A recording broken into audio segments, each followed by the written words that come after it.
Olá pessoal, seja muito bem-vindo a mais um episódio do Papo Saúde. Estamos aqui diretamente dos estúdios da Unisul, na Pedra Branca. Hoje estou acompanhado com a aluna Luíse, né? Seja bem-vindo, Luíse. Obrigada. Oi, pessoal. E junto com a Luíse, hoje nós temos aqui também uma convidada muito especial que vai falar de um tema que chama muito a atenção de todos os pais que têm crianças pequenas aí. Seja muito bem-vindo, Letícia, ao nosso Papo Saúde. Obrigada, gente, pelo convite. Estou bem feliz de estar aqui hoje e realmente um assunto bem importante para a gente estar debatendo aqui. Maravilha. Quando a gente pensa de uso de telas na infância, se a gente for ver, é uma grande situação de preocupação, né? Dos pais, enfim, da família como um todo, devido, às vezes, o excesso e os malefícios que esse excesso pode trazer, né, Letícia? O que a gente poderia pensar, por exemplo, de como trabalhar com essa situação, com a criança, no desenvolvimento, né? Se é necessário impor algum limite ou não. Como que a psicologia hoje em dia trata isso? A gente sempre fala que não é a tela que é o vilão, né? Certo. Não é só a tela, mas sim a maneira como a gente utiliza no nosso dia a dia. Então tem que ter um equilíbrio de tempo de tela, o conteúdo que a criança está assistindo, Certo. a supervisão que a gente está dando. Então não é largar a criança livre, leve e solta com a tela. Não dar a tela, eu acho que isso é muito importante como substituto. Então, a criança tá ali, aconteceu alguma coisa, a criança tá chorando. Pega aqui. Pega o celular e vai ver o desenho. Assim. Vai. Não, Acho sabe? que isso entra até, às vezes, como um escape dos pais, né? Isso. Ai, minha hora do descanso agora. E aí fica o pai na tela, a criança na tela e acabou-se a interação entre a família, acabou o vínculo ali, acabou até a conversa mesmo entre eles, não tem mais.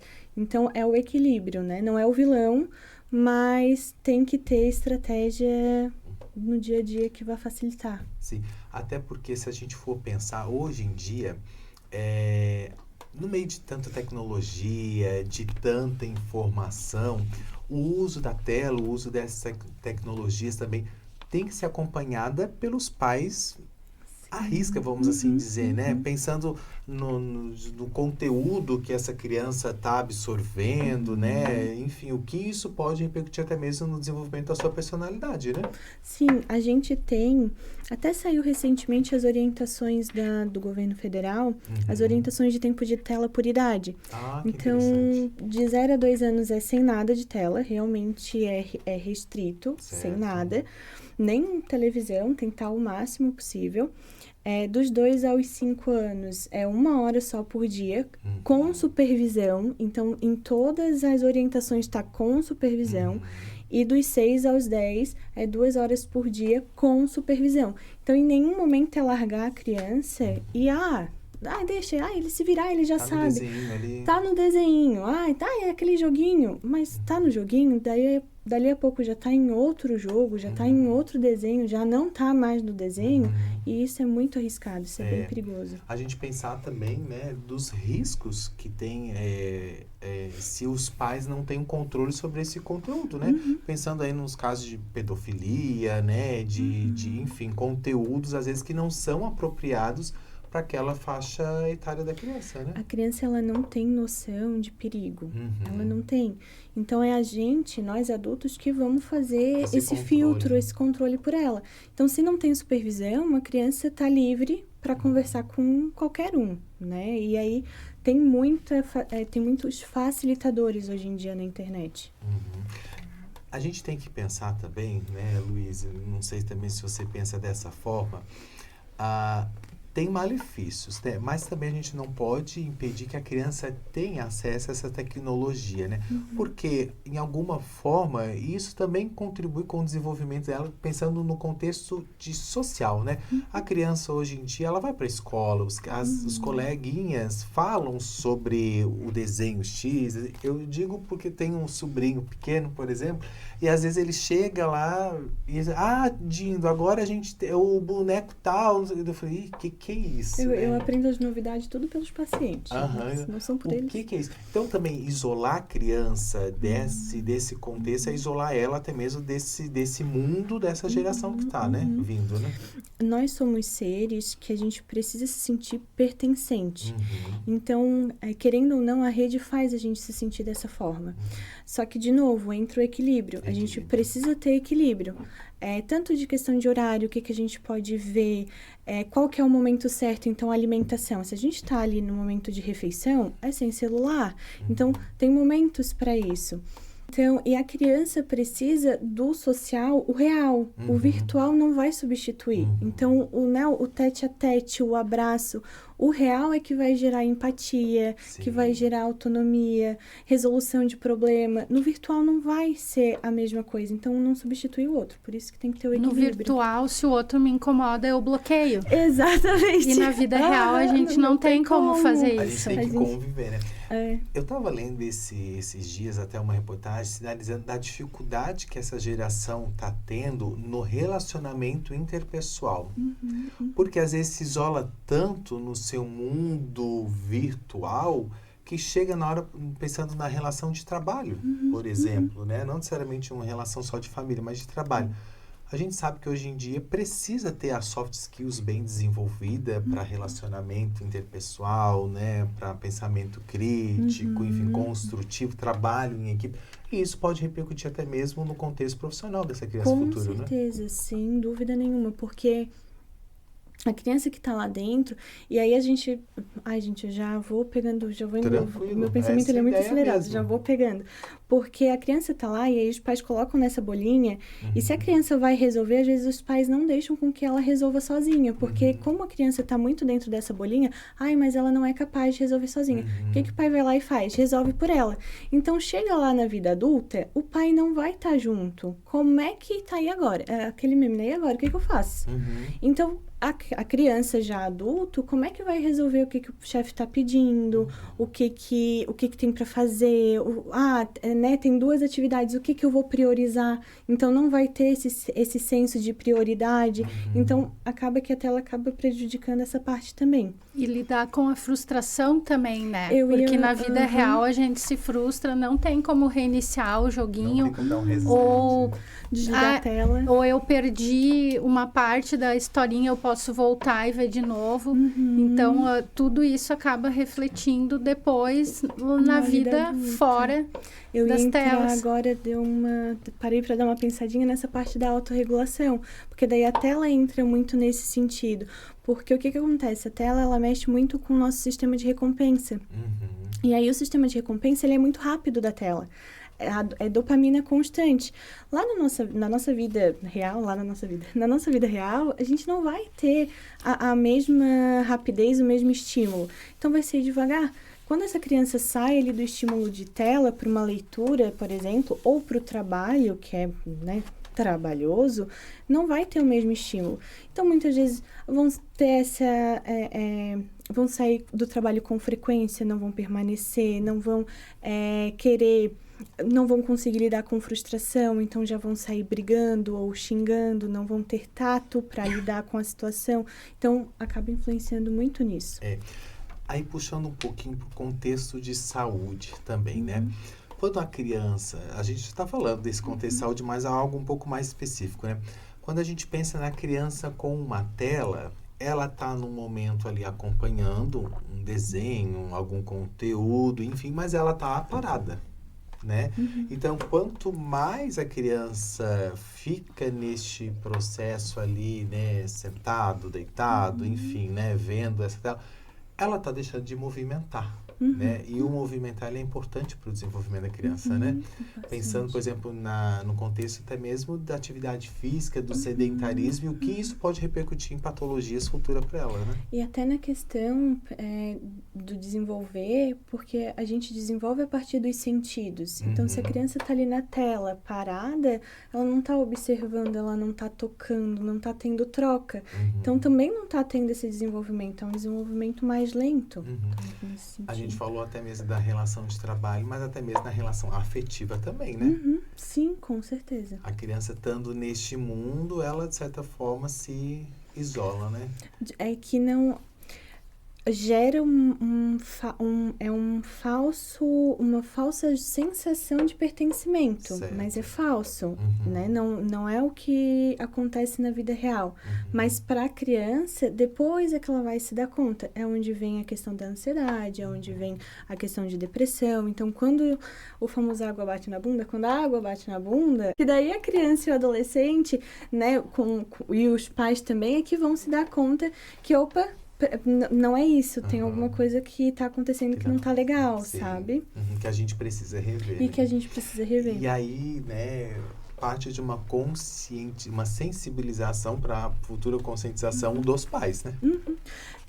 É que começa muito por eles, né? E tem que ter muito esse movimento de sociedade, a gente como sociedade, e parte muito de uma questão de saúde pública, tanto que agora a gente está com uma nova lei que começou esse ano também, mas parte muito da conscientização dos pais, porque a criança ela não vai pegar o celular por conta, isso eu sempre falo. É que nem comida. Ah, ele adora chocolate. Quem é que compra o chocolate? Não é ele, é o pai e a mãe. E o celular é a mesma coisa. Quem é que dá o celular, ou o videogame, ou a televisão? É o pai e a mãe. Então, é com o pai e a mãe que começa. Eles precisam entender que não, gera um prejuízo muito grande para a criança e é eles que vão precisar dar limite. E aí, gente, entender que limite é amor também. É amor. E aí, saber dizer não é amor. É amor, né? Exatamente. Tem um vídeo no Instagram que eu achei demais. Se eu encontrar, eu mando pra lá, daí ela depois manda pra vocês. Não sei se você... Gente, depois vocês cortam isso. E que é um videozinho no Instagram, que é de uma família americana, e aí o pai fala pra criança assim, filho, hoje tu vai ficar com a avó. E aí a criança dá mas por que eu vou ficar com a avó e não sei o quê? E mais uma birra enorme. E a avó tá atrás, ele não vê essa avó. E aí o pai pergunta, tá, mas por que tu não quer ficar com a avó? Porque a vovó deixa eu fazer tudo. Ela deixa eu ir dormir tarde, ela deixa eu ficar na tela até tarde, ela deixa eu comer tudo que eu quero. Então, criança sabe o que é limite e entende que limite é importante para ela também. Só que isso começa com a gente adulto, não com a criança. A gente que precisa mostrar essa importância, sabe? Os pais, né? O responsável por essa criança que tem que ter esse comprometimento, né? O diálogo ativo. Então, não é só... às vezes tem uma comunicação muito truncada dentro de casa. Ah, porque agora tu pode fazer isso. No dia seguinte, tá, tu pode. Esse diálogo não funciona. Tem que ter regra clara, tem que ter comunicação clara, tem que ter limite claro. Não tem que ter coerência. Tem que ter coerência. Porque senão a criança não vai entender. Não. Ou o pai deixa, ou a mãe deixa, e aí fica esse tem que haver um combinado.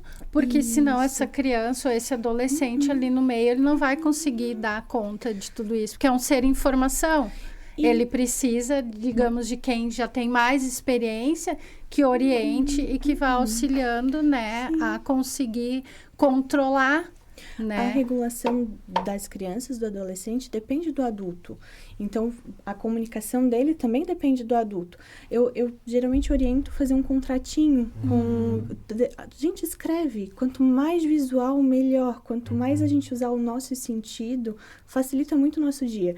Então, faça um contratinho, ó. Tu pode usar a tela... a criança tem 6 anos. Tu pode usar a tela 2 horas por dia só. Que período que tu pode? Isso a criança pode decidir. Tem coisa que é inegociável, tá? Agora, que horário que ela vai querer, tirando de noite. De noite não. Mas que horário que ela vai querer? Ah, mãe, eu quero 1 hora de tarde e 1 hora ali, umas 6 horas da tarde. Ah, então tá bom. Coloca lá, escritinho. Ah, tu quer comer que fruta? Ah, eu quero comer banana 4 horas da tarde. Coloca, escreve. Ah, que horas que tu vai brincar na rua? Que horas que tu vai chegar? Ah, 5 horas da tarde. Ah, então tá, 5 horas da tarde, 5 horas a mãe deixa, porque é um horário adequado, explica, conversa, tenha diálogo, sabe?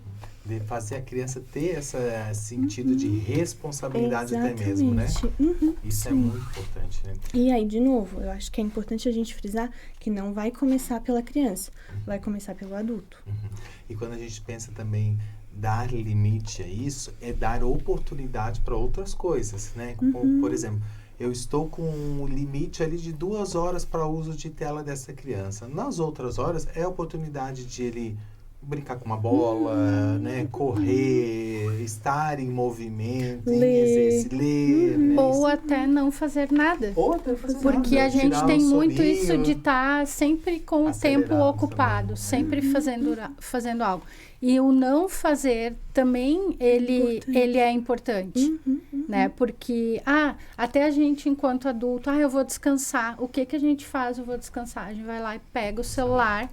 A gente não está descansando, né? Porque o nosso cérebro não para. Ou vem o pensamento, né? Estamos descansando. Mas eu tinha tanta coisa para fazer. Aí vem o sentimento de culpa, né? Mas isso é o que? É lá da infância, que sempre estava empurrando alguma coisa pra gente. A gente não podia ficar paradinho. Então, não, momento de tédio, agora fizeram divertidamente ano passado e colocaram o tédio. Super importante a emoção, o sentir tédio é importante. Então, vamos sentir tédio. O nada é importante. Muito interessante, né? Então, assim, vai de uma conscientização dos pais, né? Em trabalhar na tela.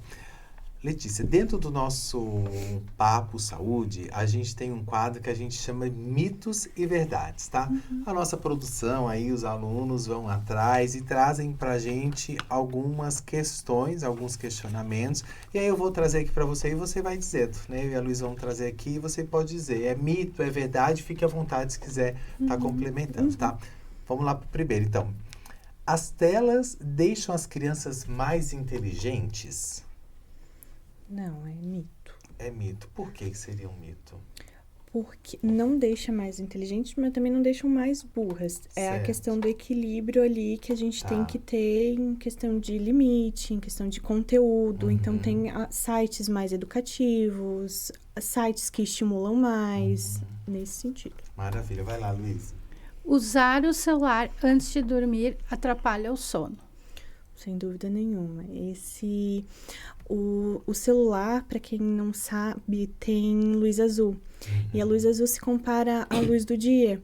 E aí a gente tem o que a gente chama de ciclo circadiano, relógio biológico.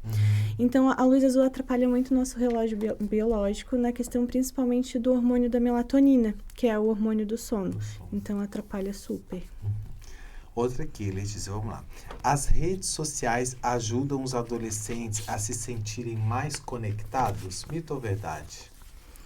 Essa é complexa, né?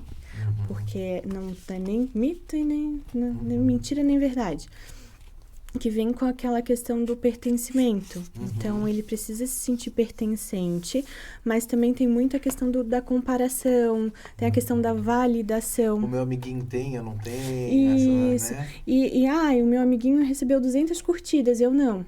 Então, isso também afeta muito a questão da regulação emocional, a questão da autoestima. Então, por isso que... Isso eu acho que é bem importante, né? Porque daí começa um processo comparativo, né? Exatamente. E esse processo comparativo, ele é preocupante, né? Até que ponto, né, eu devo me comparar com a outra, né? Com a outra criança. Enfim, eu acho que isso pode ser o start para desenvolver algumas questões de saúde mental também. Exatamente. A questão de ansiedade generalizada, a questão de ansiedade... de fobia social. Certo. Então, acaba sendo ali um gatilhozinho. Né? Vai lá, Luiz. Jogos eletrônicos deixam as crianças violentas. É uma pergunta bem complexa, porque alguns dizem que não e outros dizem que sim.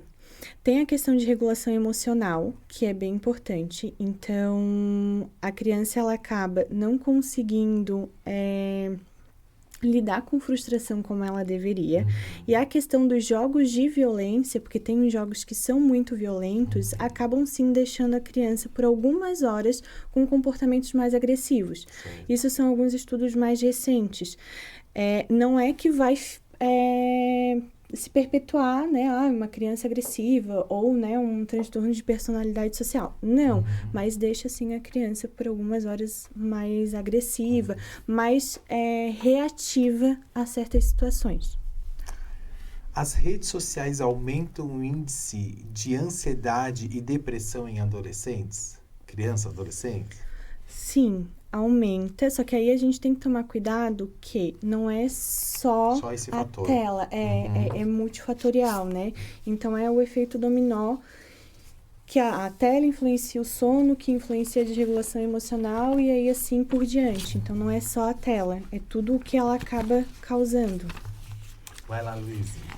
As crianças pequenas não devem usar telas. Não devem, principalmente ali de 0 a 2 anos, Então, nada de zero. pai e mãe que tá acompanhando a gente aí, 0 a 2 anos, em hipótese alguma, tela nenhuma. Até porque a criança pequenininha, né? E muito a questão de linguagem, questão de atenção, memória de trabalho. Então, tá tudo em desenvolvimento, principalmente na primeira infância, que é esse período ali de 0 a 3 anos, mas eles colocaram de 0 a 2. Desenvolvimento físico e cognitivo, né? Importantíssimo. Finalizando aqui nosso mito e verdade, os pais devem proibir completamente o uso de tela das crianças? Mito. Não, completamente não. Nunca nada a gente se proíbe totalmente. Porque gera mais curiosidade, acaba gerando mais curiosidade e sempre a gente parte para a conversa, para o diálogo, para o equilíbrio. Então, orientação sempre, nunca proibir mais diálogo. Tem um aplicativo, se for ajudar os pais que forem ver depois, que é o Google Family. Não é para ficar de butuca vendo o que o filho tá fazendo o tempo todo, principalmente o filho adolescente. Tá de namorico, não é para tá investigando. Para ser o detetive. Isso, não é isso, é para realmente ser construtivo. Então, observar os joguinhos, o que pode, deixar alguns sites proibidos, algo nesse sentido. Maravilha. Letícia, nosso agradecimento, tá? Por você ter vindo aqui conosco no Papo Saúde. Eu que agradeço. A nossa produção aqui sempre organiza uma lembrancinha para que você possa lembrar aqui do nosso Papo Saúde. E eu vou pedir que você deixe uma mensagem aí para quem está nos acompanhando, né? Uma dica para que a gente consiga aí esclarecer ou deixar uma informação aí que seja importante para os pais aí em relação a esse uso de tela, viu? Fica à vontade. Gente, tem 2 frases que eu sempre bato muito na tecla com os meus pais em sessão, que é: criança é igual cimento fresco, tudo que cai em cima marca. E a infância é o chão que a gente pisa a vida inteira. Então, se a gente lembrar disso na hora que a gente for tratar os nossos filhos, as nossas crianças, isso facilita muito. Então, lidar com empatia, ter comunicação ativa e trazer eles pra gente, nunca afastar. Eu acho que seria isso de importante para passar hoje. Maravilha, obrigado, Letícia, obrigado, Luísa, por estar aqui conosco nessa apresentação. Foi excelente, sem dúvida, esclareceu muitas informações aí para os pais que acompanham aí o Papo Saúde também, né? Dizer para vocês, pessoal, que a gente está em todas as redes sociais, né, produção? Então, ó, no Instagram, no YouTube, no TikTok, enfim, né, no Spotify, né, Pedro? Nosso Pedro aí que organiza. Então, a gente está em todos esses canais aí, acompanha o nosso Papo Saúde. E a gente se encontra aí logo, logo nos próximos episódios. Palmas, produção, para a nossa convidada de hoje. Obrigado, pessoal. E a gente se encontra em breve aí no próximo episódio. Obrigado. Valeu. Obrigada.